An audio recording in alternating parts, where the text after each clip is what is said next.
cara, o nosso cenário político, econômico, a gente é tão subdesenvolvido que realmente, por mais que eu sei que é um mercado bom, até eu hoje, com conhecimento, não invisto, porque o que está acontecendo agora está fazendo as ações despencar.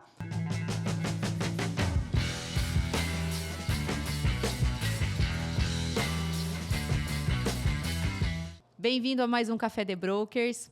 Hoje a gente tem um convidado muito especial. Ele é fundador da Soluções Investimentos. Ele é empresário, mentor da mentoria Alavanque-se para empresários do segmento de consórcio. Ele é líder em vendas em consórcio imobiliário no Brasil. Bem-vindo, João. Muito obrigado. Valeu, obrigado, Cíntia. Obrigado, Denis, pelo convite. Obrigado. Espero agregar muito valor aqui para os ouvintes. Bacana. João, antes de mais nada, né, assim, uma coisa que é super interessante para pensar, você é um empresário, um empreendedor, né? E como é que surgiu isso para você, né?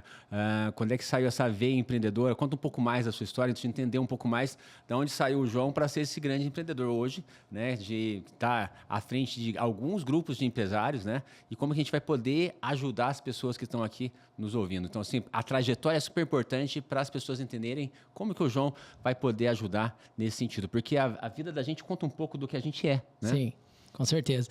Cara, eu aprendi durante a vida, estudando e no meu aprendizado, que você empreende tem duas chances de você empreender, ou por necessidade ou por oportunidade, né?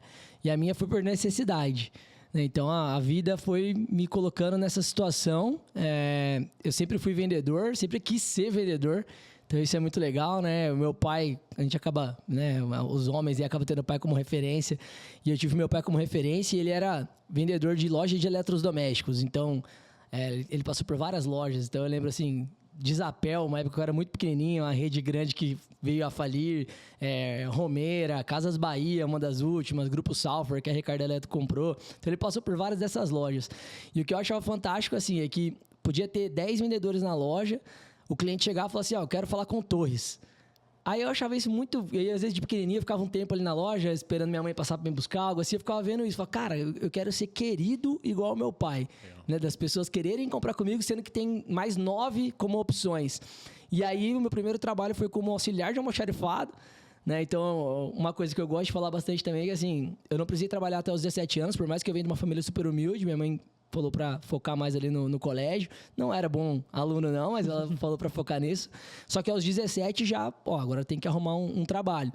E eu nunca fui de escolher trabalho, né? O primeiro que veio eu aceitei. Então é uma coisa que eu gosto de falar muito para as pessoas, que tem ainda mais com a internet, tem aquela história do trabalhar com o que ama, né? Eu acho que não existe isso, sabe? Trabalhar com o que ama. Eu acho que é ame trabalhar. Sabe, ama a oportunidade que foi dada, porque dali você vai construindo o resto. Como é que você vai saber o que você ama se você não testa, né? Se você não pega alguma coisa para fazer? Até hoje em dia ainda brinco, eu adoro o mercado de consórcio, né? A gente lidera o mercado. Só, cara, o que eu amo? Eu amo. Talvez eu amo mais cantar. Eu fui 8 anos cantor da noite, né? Da música. Talvez amar mesmo, eu devo amar mais a música. Mas o mundo me trouxe pro trabalho, eu amo o meu trabalho e tá tudo bem. Então, comecei como auxiliar de almoxarifado e ali eu já falei pro primeiro gerente, falei, da época lá que me contratou, falei, cara, beleza, eu aceito entrar aqui, mas eu quero ser vendedor. Né, com 17 anos. Ele, caramba, né? Tipo, não, espera, vamos ver. Aí dessa loja eu fui para uma loja do lado já, que eu vi a oportunidade de crescer mais rápido como vendedor, para ser estoquista. Aí eu falei, eu aceito ser estoquista, mas eu quero ser vendedor. Aí a loja do lado de novo, que era uma loja de... O foco tava lá, né? Exato, que era uma loja de roupas que eu amava na época, roupas de surf, né? Eu tinha 17 para 18 anos. Me contratou como vendedor, deu a primeira oportunidade. E ali eu continuei com vendas. Já fui aprendendo esse lance um pouco, porque vendas eu acho que ela já leva diretamente ao empreendedorismo, sabe? Porque o mês você vendeu bem, você ganhou dinheiro. O mês você vendeu mal, você não ganhou nada e as contas continuam vindo. Então, é muito essa montanha-russa, que é empreender. Não tem uma garantia, né? Por mais que, sei lá, talvez na loja de shopping lá você tenha um salário fixo, mas mesmo assim... Variável que motiva, né? Vendas já é mais desafiador. E rapidamente eu saí do shopping ali para venda externa. E aí a venda externa, que era a telefonia da TIM, né? E eu sou muito da época do porta a porta ainda, eu peguei porta a porta, peguei a transição de Orkut para Facebook, então não tinha muita internet ali ainda, então era sola de sapato. E ali a venda externa era muito legal, porque eu vi a oportunidade de ganhar muito mais, né? Tipo, 3 vezes mais que eu ganhava no shopping e ao mesmo tempo zerar. Que no shopping não acontecia de zerar. Então, de novo, já fui flertando com o empreendedorismo. E aí, ao mesmo tempo, tem a questão da música que eu comentei com vocês. Eu sempre cantei desde pequenininho, minha mãe incentivava. E aí, na escola, a gente tinha um grupinho de pagode que brincava, era uma brincadeira, acabou tomando corpo. E eu conciliei o trabalho no shopping com a música, eu conciliei o trabalho na TIM com a música. E aí, o negócio da música estava engrenando. Eu falei, cara, vou me dedicar à música, vou ficar um tempo só na música. Mas essa dedicação à música com 21 anos, 22 anos, você não tem uma maturidade necessária. Então, o que eu ganhava na noite, eu gastava na noite, né? Era uma vida boêmio, né? Eu fui chamado de boêmio já por algumas pessoas na época. E aí, eu namorando uma menina na época, ela falou, cara, eu fui pai muito cedo, fui pai com 19 para 20 anos.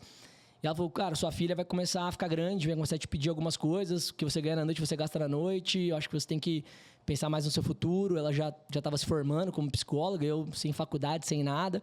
Falei, faz sentido, vou voltar para o mercado de trabalho. E caí no consórcio. E aí, meu sócio, que é 2 anos mais novo que eu, então eu estava com 20 anos, ele tem 18, meu sócio. O primeiro trabalho dele na vida foi com consórcio como CLT. E ele falou, João, vem para cá, vamos... Né, você sempre foi vendedor, desenrola muito bem. Com certeza o pessoal vai te contratar e a gente vai trabalhar junto. A gente era amigo de colégio já. E aí eu fui para lá como CLT e aí eu falo que eu tive essa experiência de não ter mentor. Né, uma coisa que eu bato muito nessa tecla hoje, não porque a gente tem a nossa mentoria, né? Porque eu cresci pagando mentorias, né? Eu sou um cara que vem do mercado de mentorias. As últimas, a gente vai citar aqui, que a gente se conheceu, né? É o Clex, é o G4, que hoje em dia já é muito caro. Mas eu comecei lá atrás, com o Wendel Carvalho, Pablo Marçal, toda uma galera. E até antes, com coaches de Maringá, com a galera da cidade. Então, a mentoria me transformou mesmo na pessoa que eu sou hoje. E eu falo que lá naquela época eu não tinha. Então, assim, eu caí numa empresa que, cara, os líderes eram muito ruins. Os donos eram ruins, não tinha caráter, não tinha princípios, não tinha valores. Então, foi uma experiência que eu falo que Deus quis que a gente ficasse no mercado de consórcio, porque foi frustrante demais. Foi super frustrante. A gente chegou a ver polícia na empresa, a gente chegou a ver várias coisas que você fala, cara, né, para um menino de 20 anos, é um choque. É um choque. E meu sócio, na época, aí por necessidade, né, o empreendedorismo, aí meu sócio falou assim, cara, aqui a gente está como CLT. O meu pai, ele é representante comercial de peça de caminhão. Por que ele faz isso? Porque ele ganha muito mais como PJ do que como CLT. Como eu não tive educação financeira, não fiz faculdade, né, fim de colégio público e uma família humilde, não sabia o que era CNPJ, o que era imposto, sabia nada. Mas aí meu sócio falou, se a gente montar um CNPJ, nós dois, a gente pode escolher o banco que a gente quer representar. E nós vamos ser os chefes, nós vamos ser os patrões. Então a gente coloca a nossa filosofia, que era uma filosofia de pessoas que vêm de uma família que eu considero boa, né, de princípios e valores, os dois, e vamos fazer do nosso jeito, bonitinho, como a gente acredita que é, e vamos escolher uma empresa que saiba nos treinar. Porque não tinha treinamento, cara, não tinha nada. Às vezes, como a gente dá mentoria hoje em dia, a gente vê que até hoje acontece muito isso, né? A pessoa contrata e fala pro cara, ó, tua pasta, vai pra rua. Tipo, caramba, cara, tem que ter um mínimo de um treinamento, né? E aí a gente pegou, na época chamava Rodobens, existe até hoje esse grupo, né, de consórcio. E aí ela acreditou na gente, 2 meninos, deu um baita num treinamento, era uma casinha de madeira emprestada do tio do meu sócio. Nós mesmos pintamos a casinha lá, chamei um tio meu para ajudar.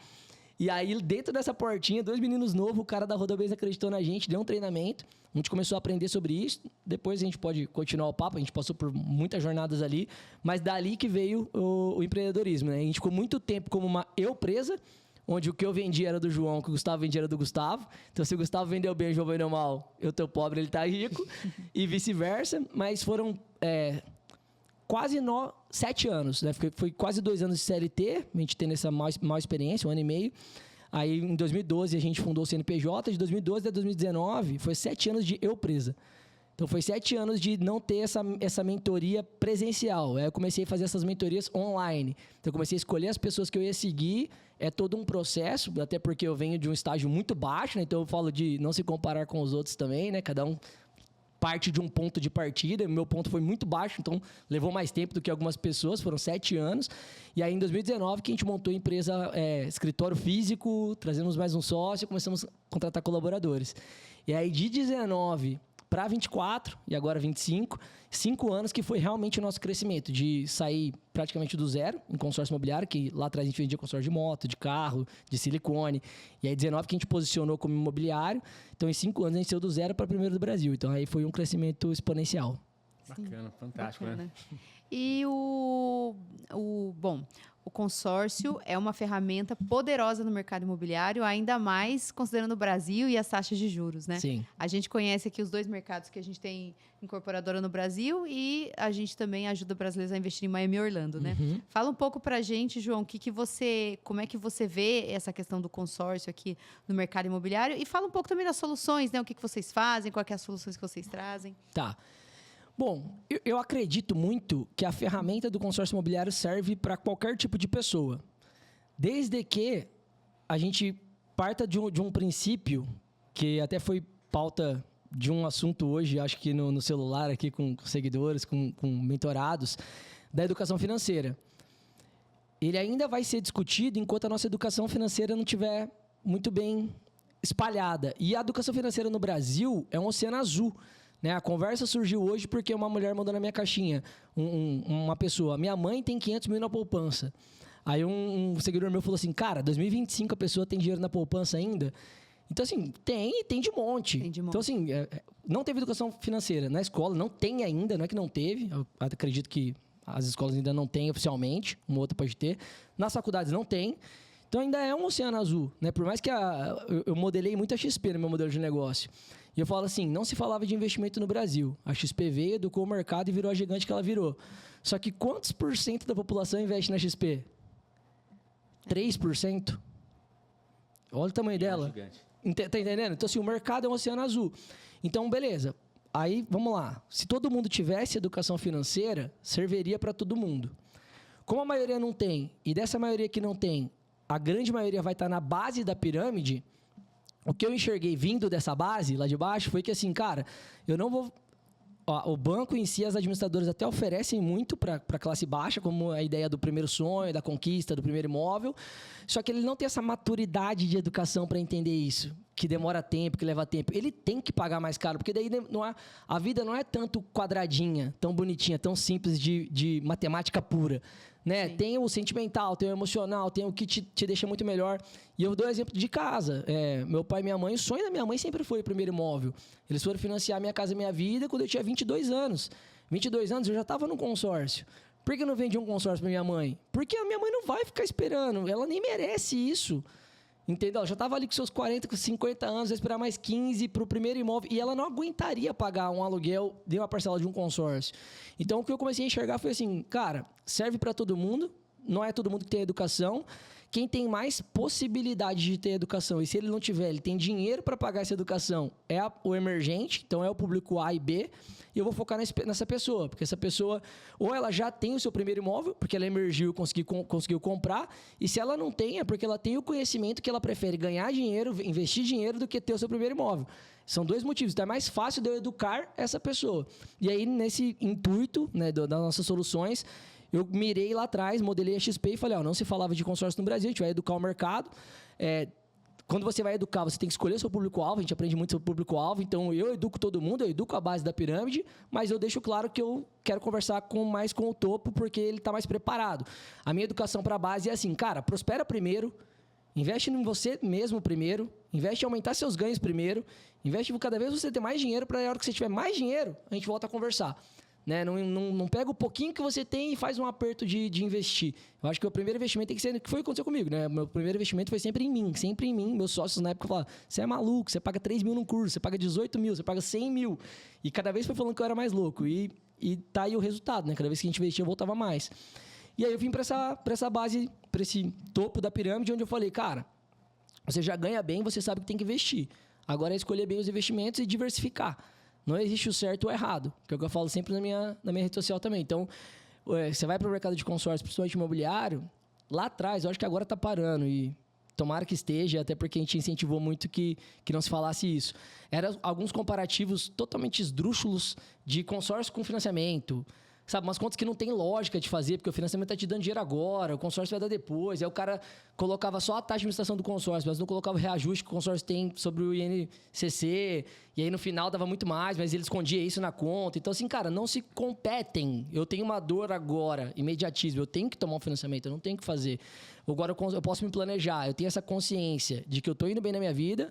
não sei quanto tempo que eu vou ter esse esforço todo, eu tenho que guardar dinheiro para daqui 15, 20 anos eu estar bem para manter meu padrão de vida, e entre essas estratégias de guardar dinheiro, eu posso colocar o consórcio imobiliário como uma delas, com uma empresa que dá assessoria, que sabe a hora certa de ofertar um lance, ou como que oferta lance, que tempo que pode demorar para uma contemplação, e construir esse planejamento. Foi mais ou menos nessa linha. João, deixa eu colocar uma pergunta aqui nesse ponto. Assim, você coloca sempre essa questão de o consórcio, você ter a visão mais de investimento, a questão mais de longo prazo, e o financiamento aquele mais imediato. Né? Que você comentou com a sua mãe. Poxa, não fazia sentido para minha mãe entrar no consórcio, porque ela vai ter que esperar ali ser contemplada. Sim. E ela já tem uma certa idade e tudo mais, não vai dar conta de pagar aluguel e parcela do consórcio. Tem um também, né? Tem. Agora, a pergunta era o seguinte, para quem está começando, mas é mais jovem e não está pretendendo, por exemplo, pensando em casar, assim, daqui a 5 anos, qual que é o tempo, 3 anos, qual que é o tempo que você entende que é um tempo que seria viável de planejamento, assim, por exemplo, pensando essa primeira pergunta, pensando na pessoa que está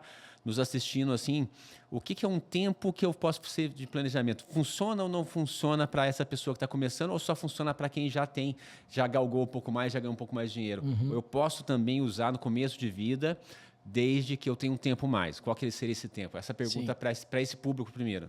Cara, muito difícil essa pergunta, porque temos alguns, talvez bastante cliente com esse perfil, mas eu acho que é uma geração um pouco mais nova que teve essa educação, que se alimentou dessa educação financeira.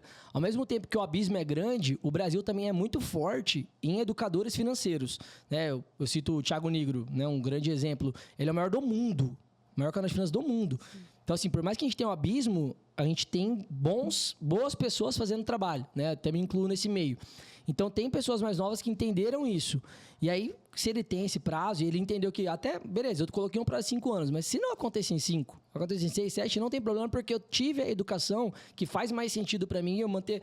Igual eu falo, foi uma opção minha, por exemplo. Até hoje eu não tenho imóvel que eu moro no meu imóvel. Eu tenho 6 imóveis hoje. Os 6 são alavancados, os 6 se pagam sozinho. Eu não moro em nenhum deles.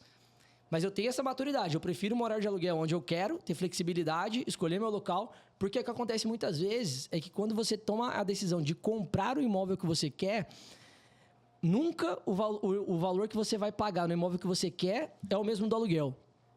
Né? Então, assim, eu moro numa localização muito boa de São Paulo, onde eu pago R$10.000 de aluguel. Eu queria comprar um imóvel aqui nessa localização. A parcela do financiamento nunca vai ser 10, vai ser 15, vai ser 13, vai ser 14. Então, se você vai para a realização do sonho mesmo, ele vai te jogar para um lugar mais afastado. E às vezes, se você compra, seja por financiamento ou por consórcio, no lugar mais afastado, mas você aluga, você não está com essa despesa, é alguém pagando para você e você continua morando onde você quer morar. Sim. Então, é muito um apego sentimental de estar em algo que fala que é seu, mas aí o lado da linha entre emoção e raciocínio, né? Lógico. Só que é muito melhor você não ter esse apego e você tá com o negócio disponível para você deixar um outro pagando e você morar onde você queira e não ter também um dinheiro imobilizado, vamos se dizer, né? Eu acho que a grande inteligência está em você estar sempre fazendo investimento alavancado. Por mais que o financiamento pareça ruim, vocês estão atuando no mercado americano. A cultura do americano foi muito forte de sair comprando imóveis e construindo uma carteira de imóveis, porque lá o financiamento, a taxa é baixa, e é muito fácil de financiar, e ele já entendeu desde novo que o dinheiro dele é aplicado. Lá eles investem em ações, eles investem em renda fixa, porque dinheiro é rei, caixa é rei, né? A gente passou por uma pandemia que mais do que provou isso. Agora a gente está passando por juros altos e inflação, onde as empresas que não têm caixa estão todas pedindo RJ, quebrando. Então, assim, de novo, é pauta de vários assuntos que eu estou frequentando, lugares que eu estou frequentando hoje em dia. A gente conhece empresas, e eu hoje, por conversar com muitos empresários da geração do meu pai ou antiga, que ela se vangloria, né, em dizer, seja na PJ ou na PF, não, a gente sempre fez tudo de recurso próprio. Cara, é bonito. Paguei à vista, né? Exato, é bonito, é honroso. Só que financeiramente, agora, lógico, aí, de novo, separar a lógica da emoção é muito difícil. Você poderia ter ganhado muito mais dinheiro. Porque, vamos pegar o cenário de hoje. Se eu posso deixar meu dinheiro aplicado a 14% ao ano e eu posso tomar um financiamento que é caríssimo a 12%, eu ainda estou ganhando 2%.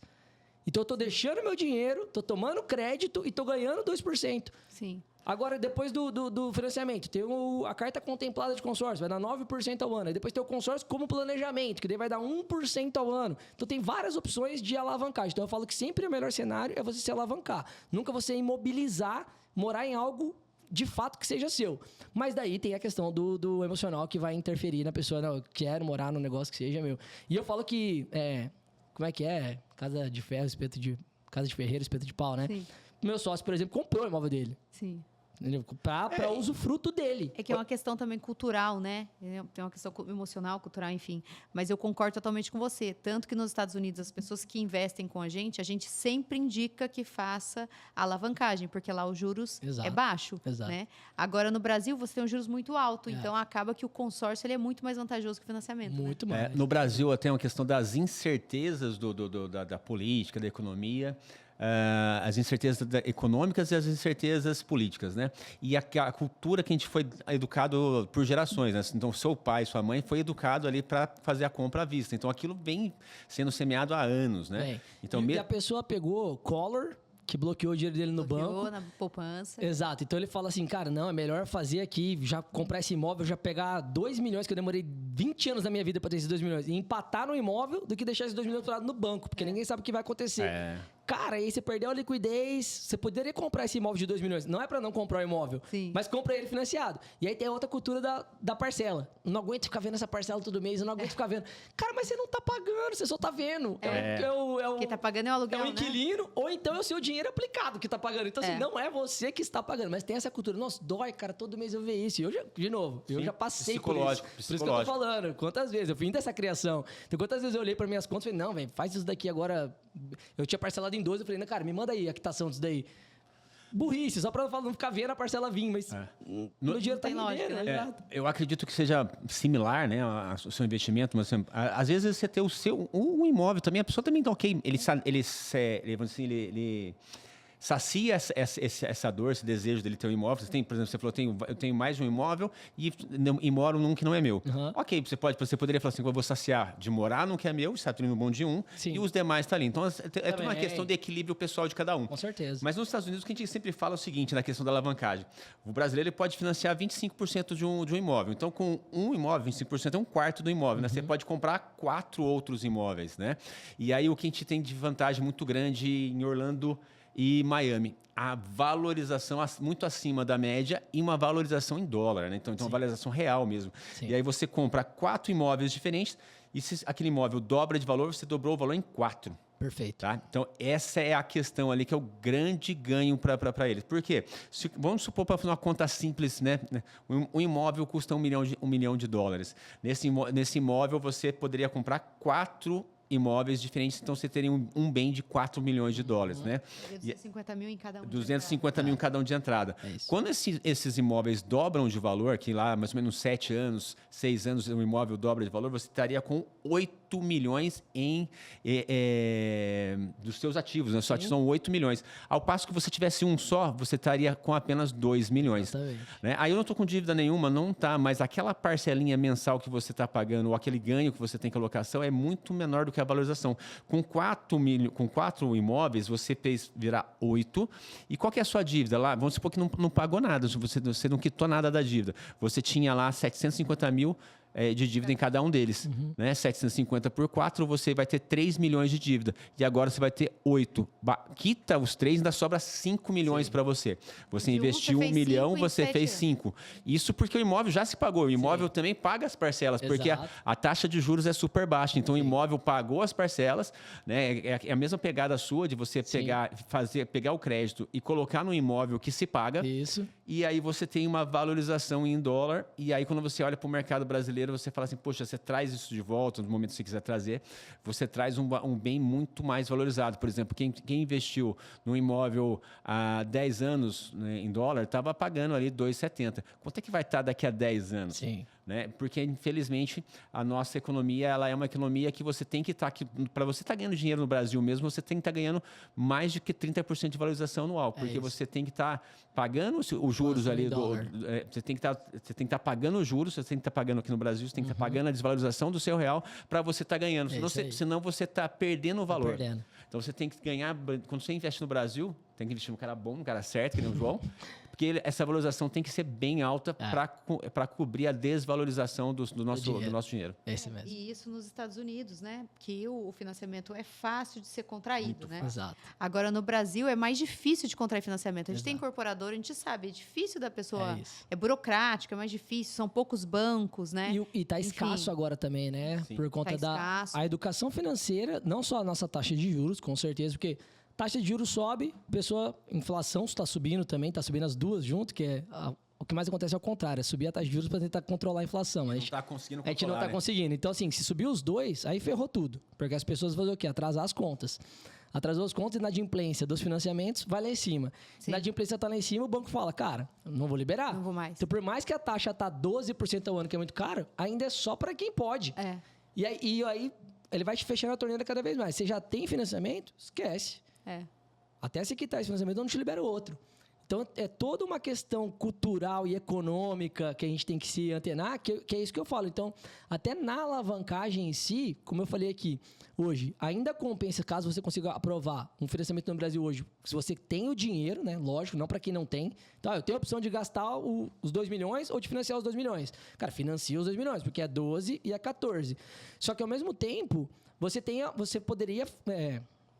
ter outras opções além do financiamento, porque mesmo que essa pessoa possa, ela já pode ter financiamento no nome. Então, ela não consegue financiar outro. Então, ela tem que vir para uma carta já contemplada, para um consórcio que a taxa vai ser menor. Só uma coisa super interessante, né? Assim, isso serve para o negócio também. Quem tem essa cultura de pagar sempre à vista, na hora que precisa de um crédito, ele não tem. Né? Então, ele também... Não tem histórico no banco. Ele constrói um histórico de bom pagador. E você tá... Aí o que acontece? Quem tem mais dinheiro aplicado, guardado, e tem um histórico de bom pagador, você consegue ter taxa de juros cada vez menor. Isso funciona tanto aqui no Brasil quanto nos Estados Unidos.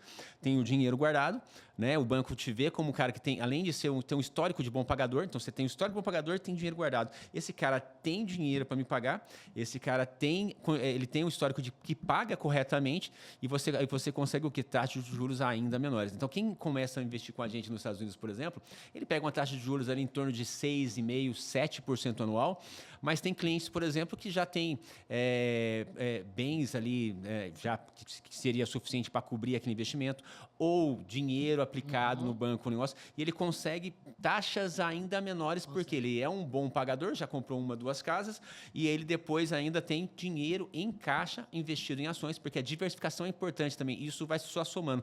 É uma questão, a prosperidade atrai prosperidade, né? Quando você vai cumprindo...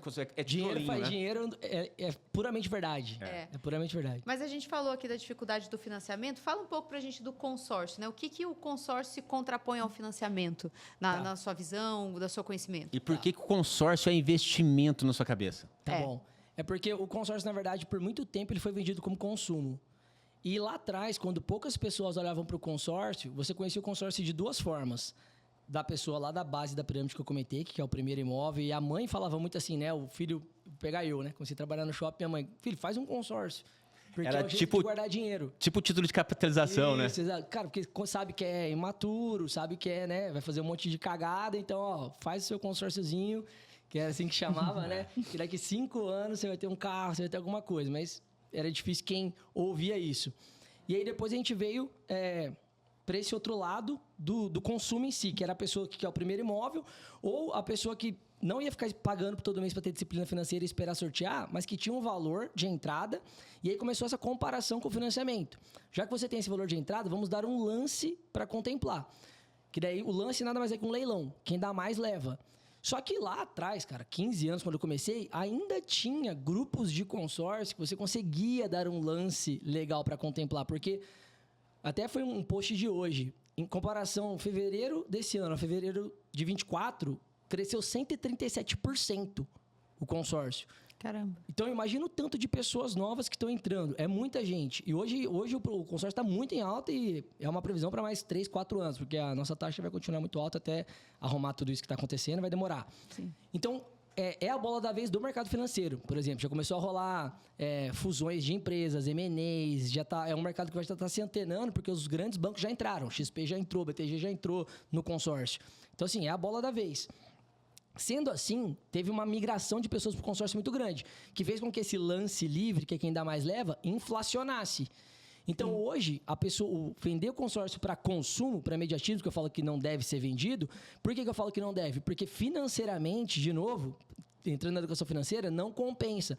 Porque esse lance livre de quem ainda mais leva, hoje, na maioria dos consórcios das administradoras, ele está em 70% a 80% de valor de lance.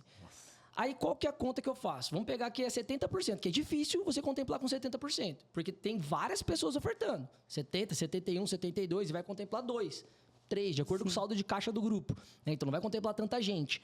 Beleza, vamos fazer uma conta aqui para a pessoa conseguir, né, ilustrar. Eu fiz uma carta de 1 milhão e eu ofertei 700 mil de lance. Então, eu estou pegando de crédito líquido 300 mil. 300. Só que eu vou pagar a taxa de administração sobre 1 milhão.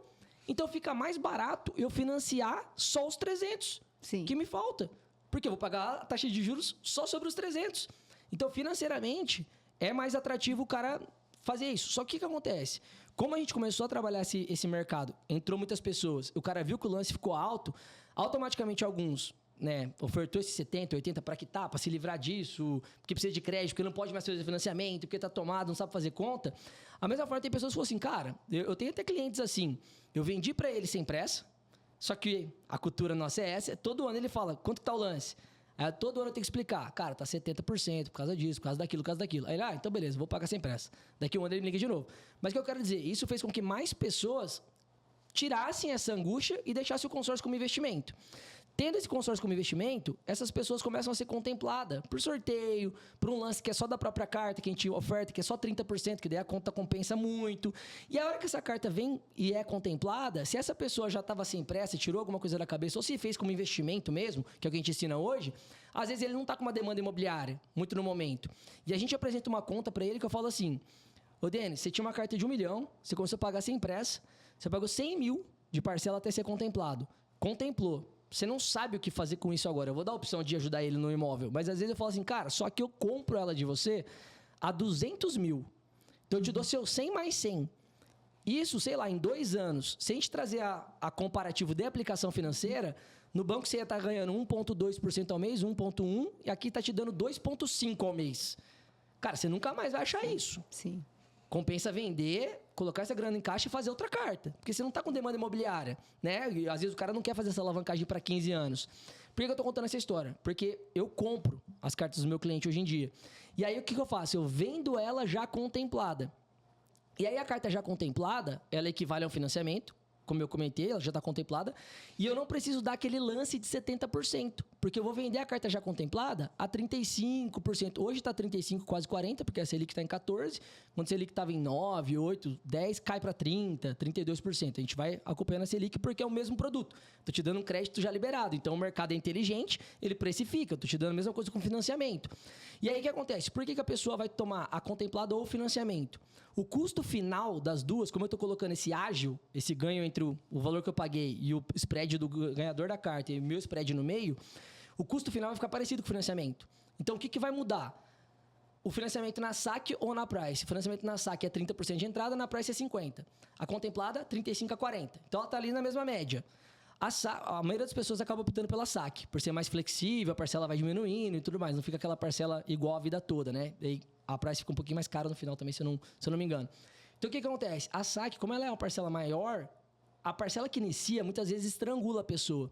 E o consórcio, a parcela que ele vai dar da carta contemplada vai ser parecida com a parcela que termina o financiamento. Então, muitas vezes, o que eu falo para a pessoa como consultor financeiro, eu falo, cara, eu prefiro começar com uma parcela menor e no final ela tá maior, porque eu vou ter esse tempo para trabalhar essa diferença, do que agora se a parcela já me esmagar. E muitas vezes eu falo para a pessoa pegar a contemplada também para não comprometer o score.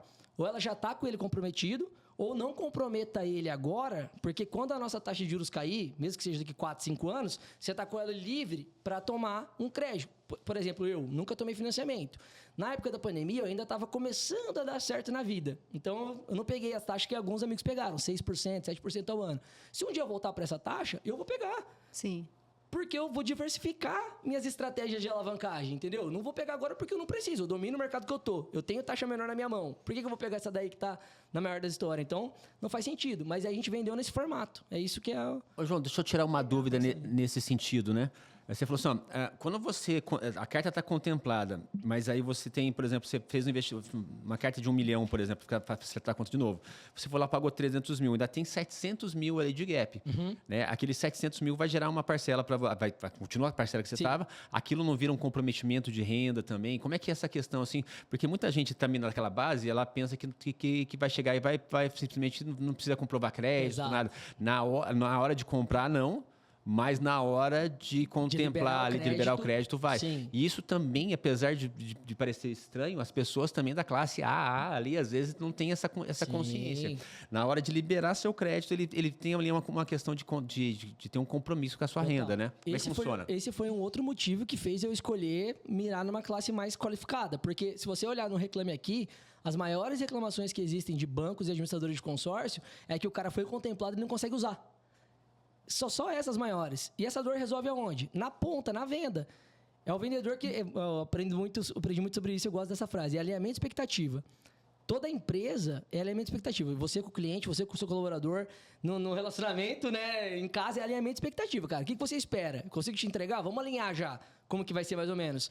E aí, a classe baixa, de novo, voltando... Por mais que... são duas coisas. Primeiro, bem colocado para você, para me lembrar disso. Primeiro, a educação financeira, que eu bati bastante aqui. O potencial de pagamento, que eu acho que esmaga muito ele. Eu prefiro que ele prospere na vida para depois ele fazer esse tipo de investimento. E caso mesmo apertadinho ele faça, a hora que ele é contemplado, às vezes ele não consegue comprovar a renda. E vendem o consórcio com essa ilusão. É isso que eu não gosto. Vendem falando assim, não, o consórcio não tem juros. O consórcio não tem burocracia. Cara, não tem juros, não tem taxa de administração. Além da taxa, tem o reajuste anual do INCC. Então, tem todas as contas que eu tô falando aqui. Cara, é mais barato? É. Mas você tem que entender que não é desse jeito que conta, que é tudo flores. Não tem burocracia. Tem. É a mesma do financiamento. Restrição no nome não vai aprovar. 3 vezes o valor da parcela comprovada. Senão, não vai comprovar. O único diferencial é que se você está fazendo um consórcio com administradoras independentes, sem ser banco... Então, hoje a gente está com a HS, eu comecei com a Ordobens. São administradoras muito grandes, grupo grandes, mas não tem vínculo com bancos, né? Não é Itaú, Santander, Bradesco... A única coisa que muda é que eu não consulto o Bacen. Então, eu não sei se é outro comprometimento. Se você já tem outro financiamento e está comprometido, isso eu não consigo. Você só precisa me comprovar a sua renda. Se eu vejo que a sua renda é 3 vezes superior ao valor da parcela, aí está liberado. Tem uma facilidade nesse sentido, né? Tem. Sim. E uma outra coisa bacana do consórcio é que mesmo que você, no momento que você foi contemplado, você não... tá na condição ideal para usar, né? Você pode usá-la ela no futuro, ou você, na verdade, você ganhou um bilhete ali que você pode vender, né? Então, é muito demandado no mercado, que nem você falou, você mesmo compra a carta do seu cliente, né? Cara, a contemplação é o melhor cenário que existe, né? Todo mundo tá pagando para isso. Lógico que antes, eu gosto muito, e é o que eu tento colocar na cabeça da pessoa, essa questão da disciplina financeira e da blindagem de você mesmo. Esse é outro lance que eu gosto muito de colocar. A gente tem que se blindar da gente mesmo. Exato, porque o que acontece? É cultural, e de novo, eu não falo isso da boca para fora, eu falo porque eu vivo, eu me incluo no bolo, né? O que a gente faz? A gente começa a prosperar. Começa a prosperar, sua cabeça começa a falar assim, cara, você tem que guardar dinheiro, você está aumentando o padrão de vida, você tem que guardar dinheiro. Beleza. Um mês você vai lá e fala assim, cara, vou guardar. Aí você separa 20 mil, 10 mil, 5 mil, 50 mil. Vai do seu nível de prosperidade. Ponto. O segundo mês, você fala assim, cara, eu já guardei 20 mês passado, esse mês eu vou colocar um 5. Tá bom. O terceiro mês, você fala assim, agora eu vou respirar um pouco. Já coloquei 25, deixa eu ficar uns 4 meses sem colocar nada, pra eu dar uma vivida também. Preciso viver, mereço viver. Beleza. E você fica nessa gangorra de não ter uma disciplina, uma constância nos aportes, que é o que a gente chama. E além de você ficar nessa gangorra, quando você vai ali para uma poupança, que é o pior cenário, mas seja uma renda fixa, né? Que tem hoje e tudo mais, mas algum lugar onde está em liquidez, e tem que ter liquidez, a gente falou sobre isso o papo inteiro, só que o ruim da liquidez é o quê? E se você não está pronto para isso ainda? Cara, é uma formiguinha, um diabinho ali todo dia te falando assim, cara, você tem 100 mil ali, troca de carro. Cara, você tem 500 mil ali, compra uma casa. E de novo, porque eu tenho uma história legal quanto a isso. Uma época que eu namorava aquela menina que falou para eu voltar para o mercado de trabalho, a gente tava morando junto, ideia de casar, a gente começou a guardar um dinheirinho. E a gente tinha um carro, que era dela, mas acabou virando dos dois, quitado. Então, cara, a gente não tinha parcela, né? Vamos dizer lá na nossa cabeça da cultura, que naquela época daquela cultura, não tinha parcela, carro quitado, dinheiro do banco. O que seria mais óbvio, talvez? A gente queria trocar de carro. Pega o carro que a gente tem, pega o dinheiro no banco, compra outro carro quitado e fica sem dívida. Porque carro é dívida, não é alavancagem daí, né? Sim. Beleza, o que a gente fez? Que é o que o brasileiro mais faz? Pegamos o carro, pegamos o dinheiro, demos de entrada num carro maior para ficar com uma parcela e financiar o restante. Então, eu saí de uma pessoa que tinha uma reserva de emergência para ser uma pessoa que não tem uma reserva de emergência e assumir uma parcela de uma despesa que eu não tinha. Fora que um carro mais novo e melhor é um PVA mais caro, é um pneu mais caro. Seguro. Que ninguém faz essa conta. Então, eu fico muito nessa linha de pensamento, sabe? De você ter essa... de novo, essa educação financeira e essa blindagem de você mesmo. Porque a gente fica toda hora falando, troca de casa, dá uma entrada numa casa maior. Então, eu falo que o consórcio, todo mundo vai ter uma demanda, exceção do mercado imobiliário. Outra coisa que eu falo, todo mundo vai ter uma demanda para o mercado imobiliário na vida. O cara fala que não gosta de imóvel, o cara vai ter uma demanda. Porque, principalmente quem prospera, que é o público que a gente está buscando, né? O público que está indo aí emergente para essa classe. Por quê? Ele vai querer fazer upgrade no imóvel que ele mora, que a família vai ficar maior. Depois ele vai ver os amigos que têm casa numa praia, num condomínio, em algum lugar. Vai querer ter aquela segunda casa de campo ou de praia. Depois ele vai querer um imóvel para os filhos, a hora que os filhos vierem. Pô, a minha filha vai fazer 15 anos esse ano. Eu não recebi imóvel, não recebi nada dos meus pais.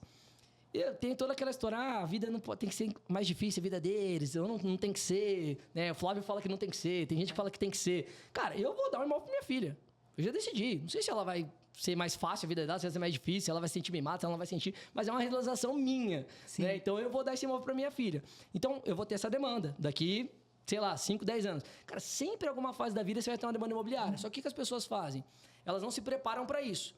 Então quando essa demanda vem, ou você vai lá e saca da sua reserva de emergência e paga lá porque você não quer fazer dívida e não quer tomar financiamento, ou você financia. E financiar, culturalmente, a nossa taxa de juros sempre é alta. Sim. E aí você acaba se arrependendo, que você está pagando 3 imóveis, toda aquela história. Por mais que a conta é melhor você deixar o seu dinheiro, que a gente já falou sobre isso, mas a pessoa fica com aquela dor. Agora, se ela colocou o consórcio nesse formato, ela se blindou dela mesma. Porque eu falo assim, você vai realizar o seu objetivo de ser um investidor no mercado imobiliário. Sim. Seja em 3 anos, em 4, em 5, em 10. Vai acontecer. Não tem como não acontecer. Porque não tem como, se você continuar com o plano, não tem como você se burlar. Não tem como você sacar, não tem como você parar, não tem como... É só se você continuar. Vai ser contemplado, vai dar certo, vai investir em mercado imobiliário, vai ter imóveis, vai construir patrimônio. E é uma história que eu falo muito, né? Vocês estão no mercado imobiliário. Eu sou apaixonado no mercado imobiliário. Por quê? Por mais que a gente está falando muito de educação financeira, se a pessoa faz uma reflexão rápida na vida dela, a rede dos pais dos amigos, ou dos parentes, ou dos primos, o cara que ficou rico, na maioria das vezes, 90% desses caras ficaram ricos como? Com imóveis. Né? Hoje, no almoço, com um amigo, antes de vir pra cá, ele falou, cara, eu só aprendi... todo mundo fala pra mim, João, me conta do seu trabalho, como que é, né? Eu falei, cara, o que eu aprendi? Comecei a ganhar um dinheirinho na vida, meu pai sempre falou assim, ó, meus amigos na minha época, filho, tudo comprava carro, trocava carro, eu fiquei um tempão com bicicleta, comecei a comprar terreno. Comprei terreno, não sei o quê, passou 10 anos, eu descolei muito das pessoas. E aí ele falou assim, então eu peguei aquilo do meu pai, fiz isso pra minha vida e tal, e agora tá num momento difícil no trabalho dele, ele falou assim, só que eu tenho muito dinheiro e muito patrimônio. Então, assim, o meu negócio, por uma lei que foi sancionada, ferrou o negócio dele, que é cidadania italiana, essas coisas, agora não pode mais tirar a cidadania, tá todo um rolo da cidadania italiana.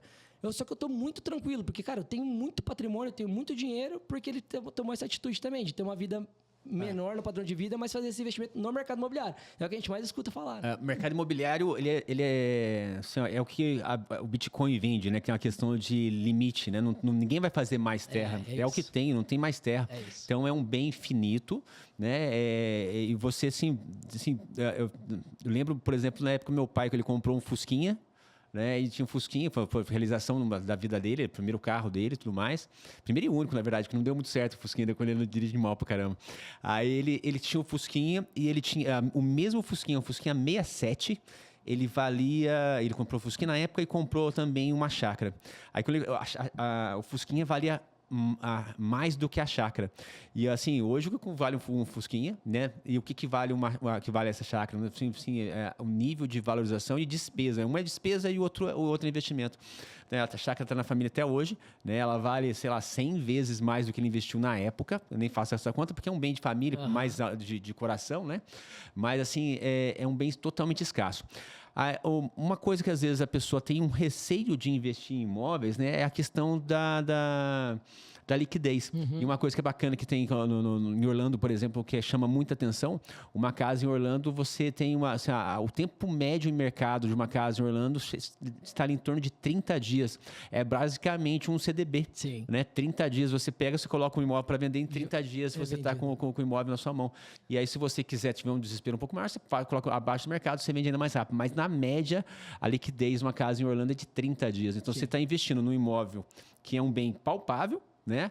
Você tem um imóvel que é um bem que é limitado, né? E se você tem uma economia crescente e num estado crescente. Por isso que Orlando eu acho fantástico investir. Orlando e Miami é fantástico nesse sentido.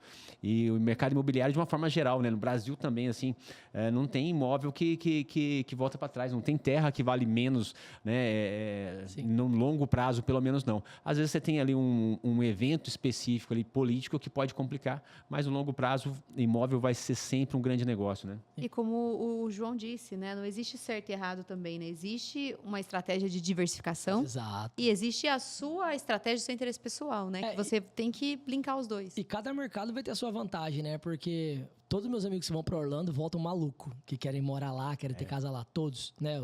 Que tem condições de hoje em dia, que é a turma que a gente anda, né? Só que o que acontece? O mercado dos Estados Unidos, né, da liquidez que você comentou, dos 30 dias, cara, é muito mais desenvolvido. A gente tá falando disso aqui agora. Tipo, tem uns dados assim, para quem estuda o mercado financeiro, igual eu gosto muito, como eu comentei, sei lá, 50%, algo assim ou mais da população investe em ações. Tipo, é uma loucura. Ações de empresa até hoje no Brasil parece que é um negócio... Só que por quê? Cara, o nosso cenário político, econômico, a gente é tão subdesenvolvido que realmente, por mais que eu sei que é um mercado bom, até eu hoje, com conhecimento, não invisto, porque o que está acontecendo agora está fazendo as ações despencar. Sendo que as empresas continuam indo bem. Mas cara, a política, o cenário, então tem tudo isso daí. E isso traz, da mesma forma, para o mercado imobiliário. Então é toda uma maturidade ainda do mercado em si que o brasileiro ainda não tem, vai demorar. A gente sempre tinha uma brincadeira que antigamente era 20 anos quase, né, nos Estados Unidos para o Brasil. Com internet, com várias coisas, agora estão 5.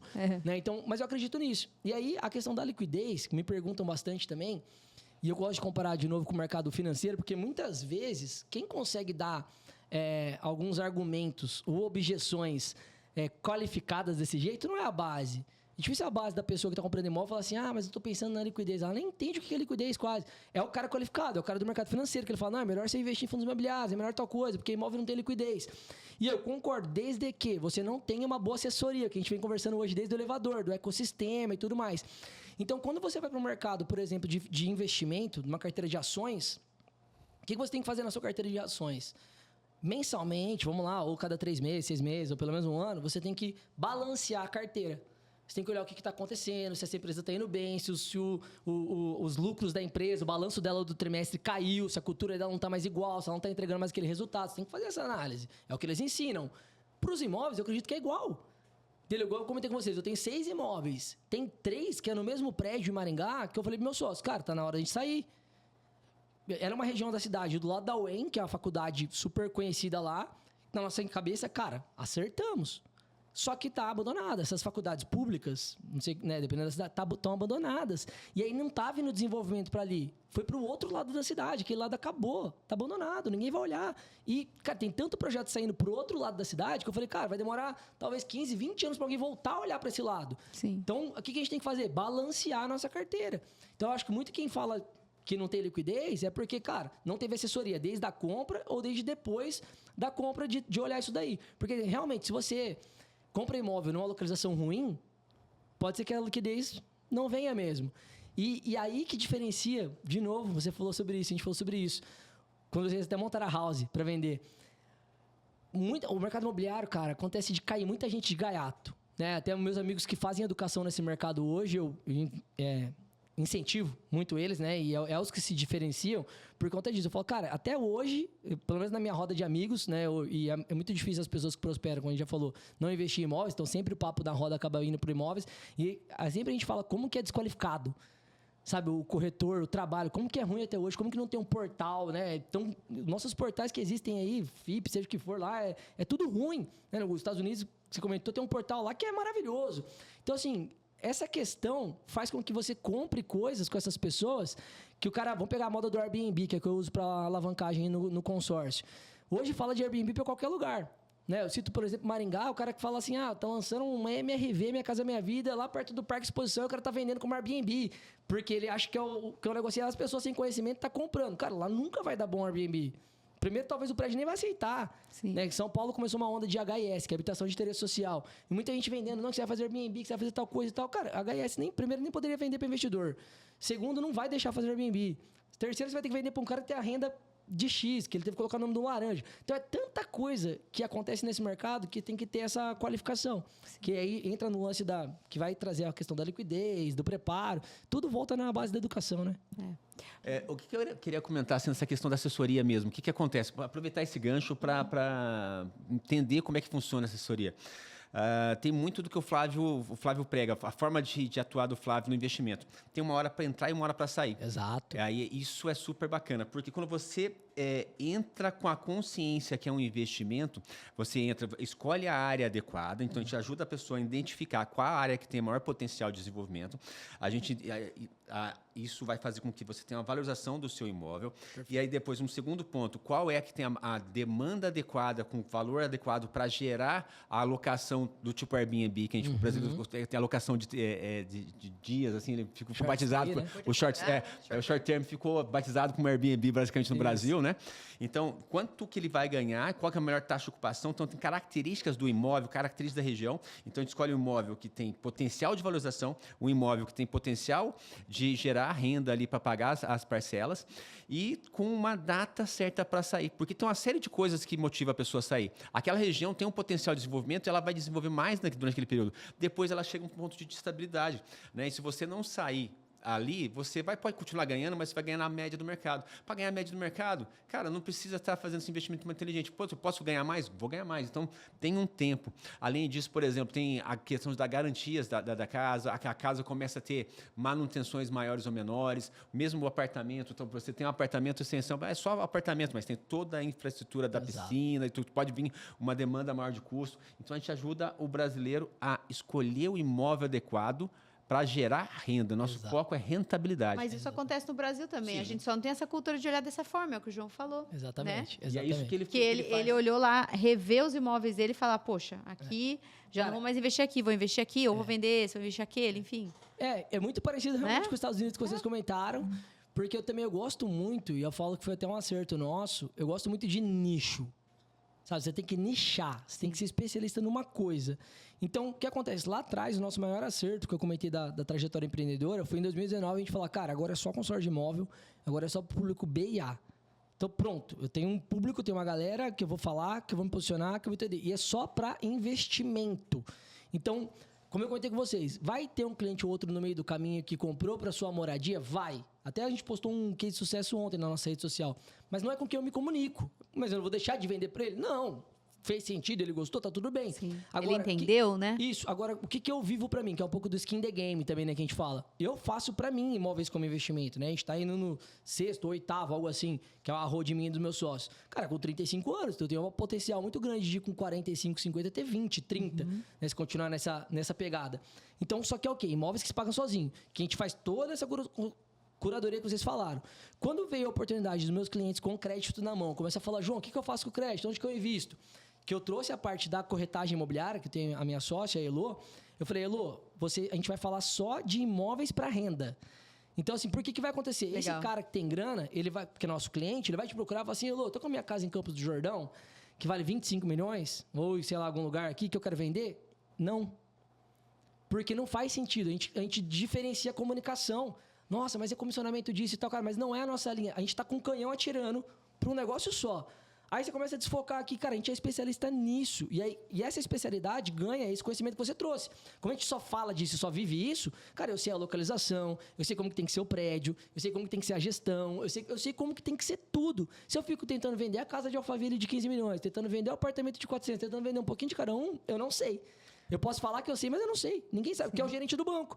Por que a XP, o BTG veio quebrando esses lugares? Porque na época o gerente do banco ele tem que vender financiamento, cartão de crédito, empréstimo, pique, valorização, que a gente falou que agora... Todos esses negócios, cara, ele não manjava de nada.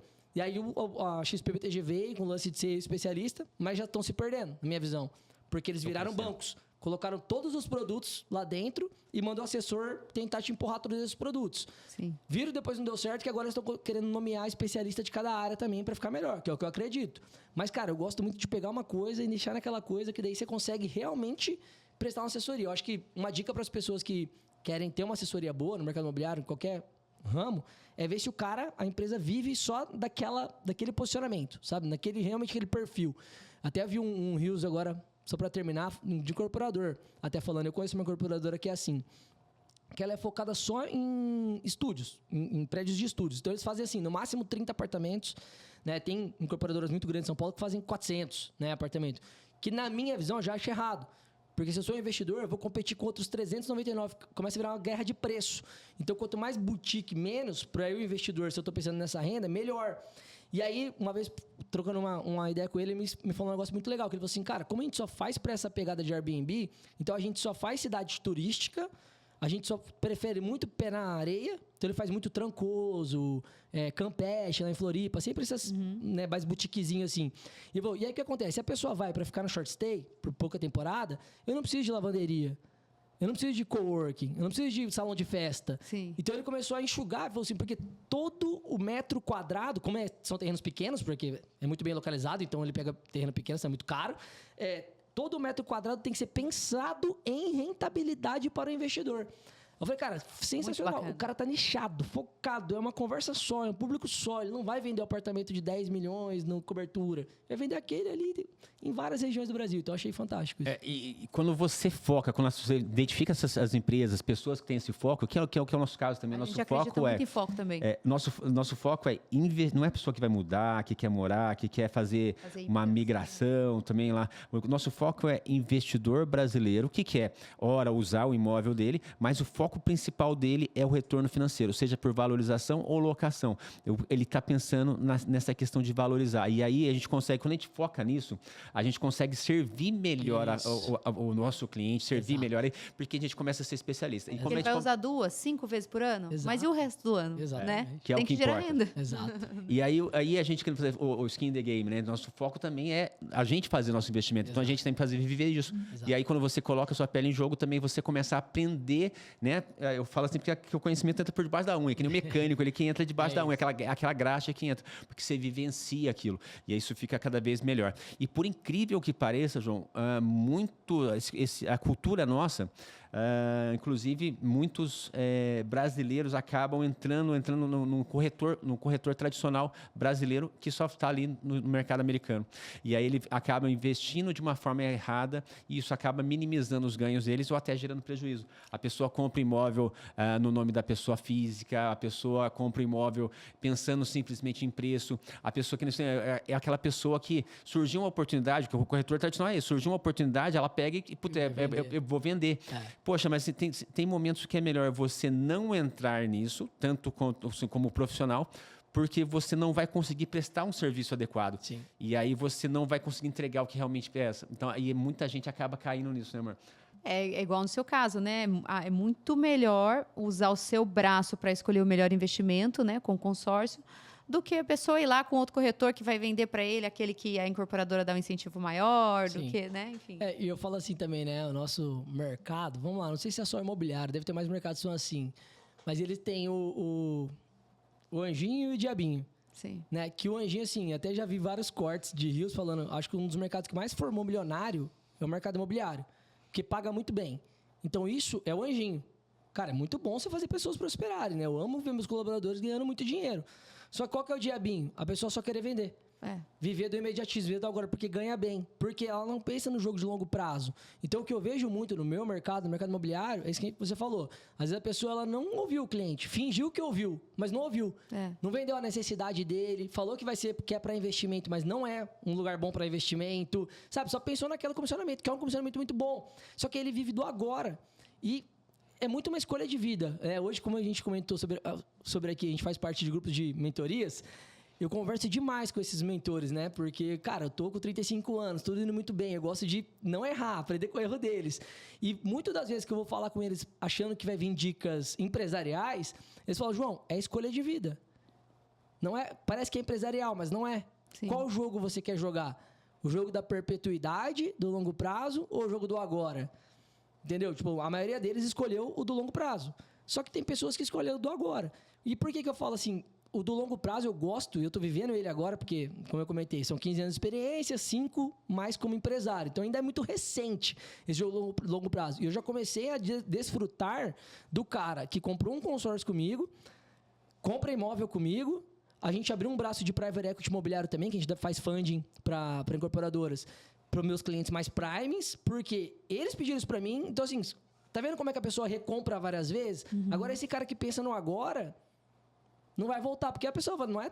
Por mais que falta educação, não é burro. Né? Sim. Tem uma diferença quanto a isso, ela só não tem aquele conhecimento daquele assunto. Aí ela fala assim, pô, o Denis me vendeu aqui falando que ia ser para Airbnb, que ia dar uma rentabilidade de short stay, eu tô aqui numa região afastada, tô no imóvel ruim, ela vai perceber. Cara, nunca mais ela vai falar com o Denis. Nunca mais, exato. Né? Agora, uma coisa que eu não vejo gratidão maior, eu fico até inconformado hoje em dia, assim, no bom sentido, comigo, né, com a minha empresa. Quando eu vejo essas coisas, eu falo assim, cara... Olha o fulano de tal, ainda mais que eu vim de baixo, eu falo assim, cara, olha esse fulano de tal aqui, eu tenho amigos que a empresa fatura bi.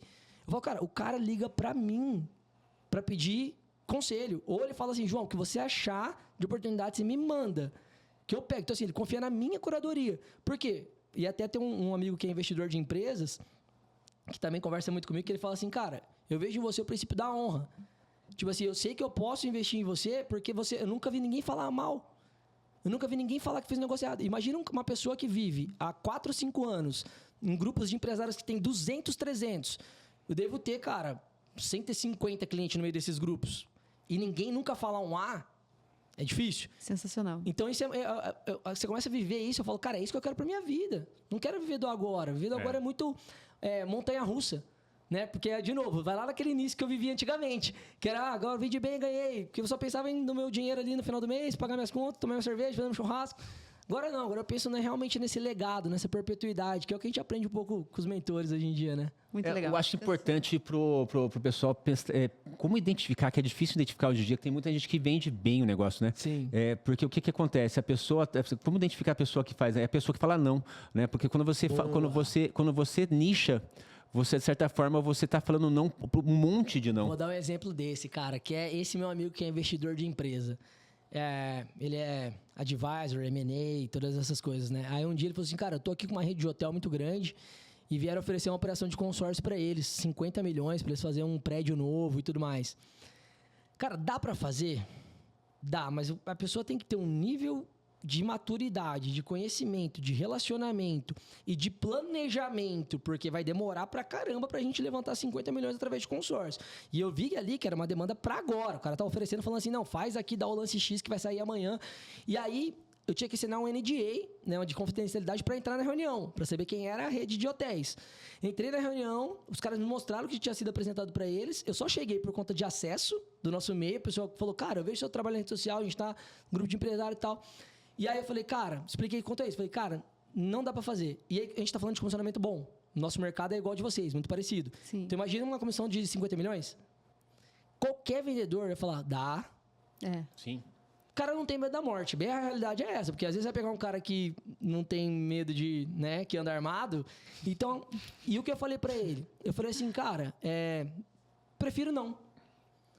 É muito arriscado, vai demorar. E eu falei, o tamanho que eu tô hoje, que é muito pequeno perto de qualquer empresário que a gente anda, é muito pequeno, mas já me dá, de onde que eu vim, pra onde que eu tô hoje, já me dá tanto conforto que eu não quero colocar isso em risco para uma operação dessa. Falei, não compensa para mim o risco. Cara, depois disso, deve fazer 4 anos já disso daí. Eu tô com esse cara até hoje, assim, ele me ama por causa disso. Aí veio a história da honra que eu contei pra vocês aqui, mas lá atrás ele falou assim, cara, eu conheço o mercado é capitalista, é um cara que fala muito de capitalismo, é um cara que faz muita conta, é investidor. Ele falou assim, cara, pra você ter falado aquilo, conhecendo o seu mercado, conhecendo o funcionamento, eu entendi que ali você é um cara que nunca vai fazer uma coisa que não deve ser feita, que é errado, sabe? Então eu achei que ali, que é o que você falou, pronto, é falar não. Sempre falar não. Só pra terminar, do nicho de falar não, eu acho que a gente ensina muito pros nossos colaboradores. Cara, isso te posiciona. Tem gente que acha que você tá perdendo o negócio, mas isso te posiciona.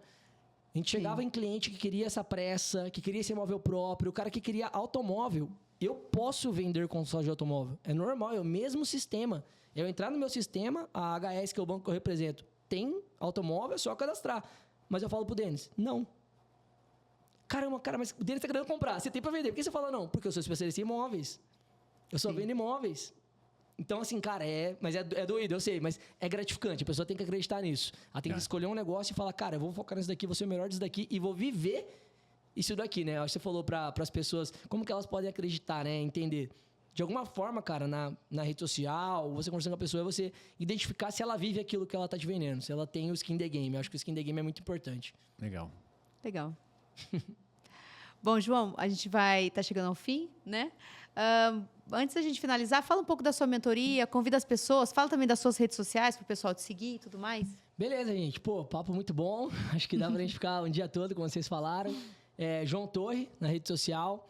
E recentemente, em janeiro, a gente começou oficialmente ali o nosso grupo de empresários, nossa mentoria, que é a Alavanques, com muito foco no nosso mercado. Como eu comentei aqui um pouquinho hoje, o nosso mercado é a bola da vez. Os grandes já se ligaram, já estão se preparando para isso. E como todo mercado aconteceu com o mercado de investimentos, mercado de seguro, lá atrás acreditavam na concorrência. Acreditavam que um é concorrente do outro, um não pode ficar junto do outro, muito individualismo. E se você fica nesse mundo de individualismo, ninguém gera equity, né? O que a gente aprende hoje, ninguém gera valor. Porque por mais que eu possa falar que eu sou o primeiro do Brasil, dentro do mercado de 400 bi, que é o mercado de consórcio, e eu vendo 600 milhões no ano, eu sou muito pequeno, né? Agora, quando a gente montou um grupo de empresários, onde o nosso grupo vende 200 milhões por mês e 2 bi por ano, eu já sou um pouquinho maior. Então, a mentoria veio com esse intuito de ensinar as pessoas a pensarem no equity, pensarem em montar um time, em crescer e ter a casa orquestrada, para a gente ser um grupo que tenha valor de mercado todo mundo junto.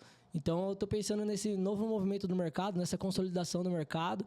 E aí, o que eu acredito também é que se todo mundo trabalhar da maneira correta, mais clientes, mais pessoas falando bem do consórcio. E quando você tem muita gente falando bem, é aumento de demanda, é aumento de cliente. Tem cliente para todo mundo, né? Esse lance de que é concorrente não existe. O Brasil é muito grande, como a gente acabou de falar aqui. Olha a XP e o BTG. Cara, são dois gigantescos, com 5% do mercado destinado.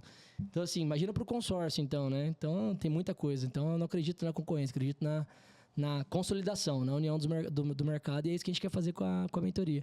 E é isso, gente. Segue lá na rede social. A gente tô lançando o podcast da mentoria também, que é o Alavanques, podcast Alavanques, nas Soluções de Investimentos, né, que é a nossa empresa de consórcio. A gente tem o SoloCast, onde a gente entrevista bastante, a maior parte dos entrevistados são nossos clientes, então é bem legal que a maioria são empresários, então você aprende muito com a história de vida deles, e aí eles acabam falando a mentalidade deles sobre alavancagem, sobre investimento no final, porque que eles investem com a gente, então é bem bacana. Recomendo também ali o SoloCast e o podcast Alavanques, que vai sair em breve.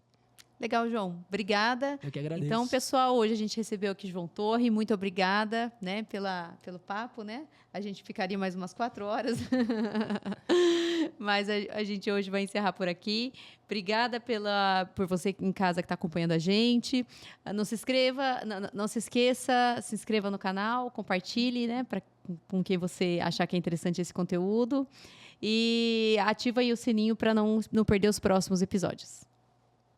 Obrigado, João. Agora, o João gosta de correr. Então, bora correr, porque quem fica parado não sai do lugar, João. Isso aí, guri parado não vem de picolé. Valeu, gente. Valeu.